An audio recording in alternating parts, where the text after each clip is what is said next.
Mexico City is one of the biggest cities in the world, with a population of about 22 million. This is a megapolis, filled with cars, crowds of people, skyscrapers, beautiful buildings, and other attributes of big cities.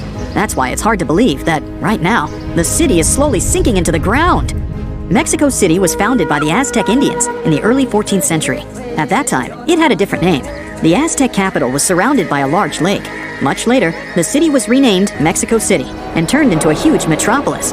For centuries, people have been pumping water out of the area, but it doesn't help much. By the 19th century, people realized that some parts of the city were slowly sinking because of wet clay. At that time, it was happening so slowly that no one worried about it. But recent studies have shown that the process is accelerating. It's impossible to predict at what rate the city is going down, since it's built on a mixture of clay and volcanic soil. Because of this, the city sinks unevenly. In one area, several buildings can go underground in a matter of days. In another district, houses can stand for centuries without change. Soil collapse in particular streets can trigger a chain of earthquakes and landslides. Huge modern houses are at great risk. They're heavy and stand on wet clay that has never hardened. As a result, the clay falls deeper and deeper under the weight of such buildings, dragging along entire city sections. Some researchers are sure that the city could sink 65 feet in the next 150 years. This means that all 6-story buildings might end up underground. Skyscrapers will eventually sink too, and 1-story villas will disappear much earlier. Some densely populated areas in Mexico City are sinking by 20 inches per year. That is, every 3 to 4 years, each building goes down by the height of the average person. Outside the city, some places are built on even wetter soil. In 150 years, 10-story buildings will go underground there. People in Mexico City have invented a unique system for pumping and processing water. Unfortunately, there's no guarantee that this will help to prevent the city from sinking. Water has been in this soil for thousands of years. It's almost impossible to make the earth solid. One of the most reliable ways to save the city is to strengthen its foundation.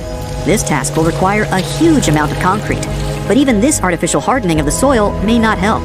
There's too much moisture deep underground, and all that concrete can simply sink even lower. This next town is also surrounded by water, but that's not because it's sinking. Small Giethorn is located in the Netherlands. This place has tons of canals. We can say this is Dutch Venice. There are so many river channels here that there are no roads at all. You can step out of your house and get to the bank of some stream or river in no time. People here travel by boats instead of cars. This is one of the main features of the town. You won't hear beeps or sirens. Locals claim that you won't actually hear anything louder than bird songs. And unlike on regular roads, there are no traffic jams in the canals.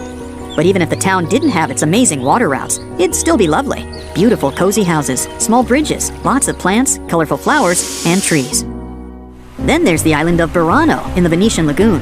It's filled with canals just like Venice, but this place has one difference. In the past, thick fog regularly descended on the city. It made visibility very low, and the residents of the place often confused their own homes with others. The buildings were too similar to one another in architecture. That's why locals decided to paint their houses in bright colors to recognize them even in thick fog. According to this legend, that's why all the buildings in Burano are painted in different colors. You can see bright pink, yellow, green, turquoise, and other hues here. Every 2 years, locals renew the paint to maintain the beauty of the city. If you buy a house here, you will have to get a special permit for painting it, and the color will be chosen according to a special system developed many centuries ago.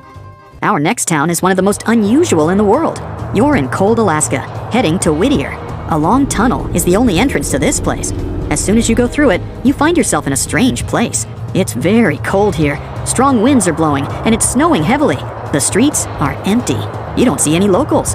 It seems the town is abandoned, but then you notice a wide 14-story building. You go inside and see all the residents are there.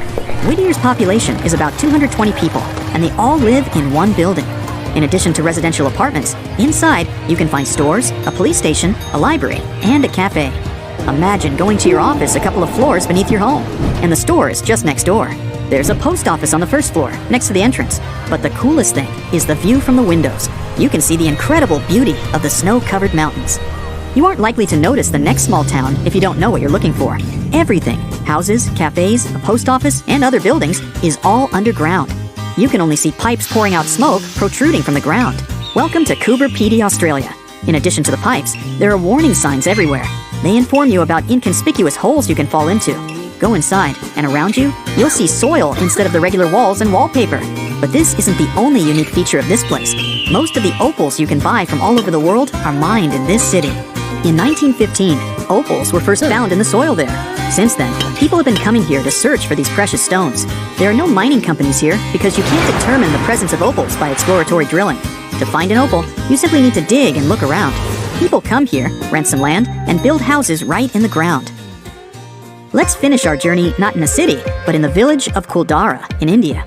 It's not easy to get there. It's not a really hard-to-reach place, but not every local will agree to drive you there. You may have to pay twice the price to the driver. And even in this case, they won't bring you exactly to the place. They'll stop nearby and tell you how to get to your destination. Kuldara village is abandoned. There are only ruins and old buildings. This place looks like an ancient city that has been recently excavated from the ground by archaeologists. The first buildings here were constructed around the 13th century. The city consisted of many small villages that were united into communities. Locals were engaged in agriculture. Also, there were valuable gypsum rocks and minerals in this region. The place flourished for several centuries in the past. But in 1825, everything changed.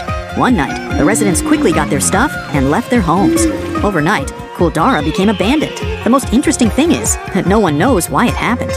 According to one theory, the village's water reserves decreased. But it doesn't seem likely that this could force the residents to flee their homes in the middle of the night. The most popular version says the local ruler collected huge taxes from this small place. Then, he fell in love with the village chief's daughter. The ruler threatened he would start collecting even more taxes if the girl refused to marry him. He gave her 1 day to make the decision. The locals decided to support the girl and her father, so they left their homes in one night. Many people think this village hides a mystery. It attracts many tourists. They believe the residents of the village had cursed this place before they left, so that no one could live there. The locals are afraid of this area, and so they try to avoid it.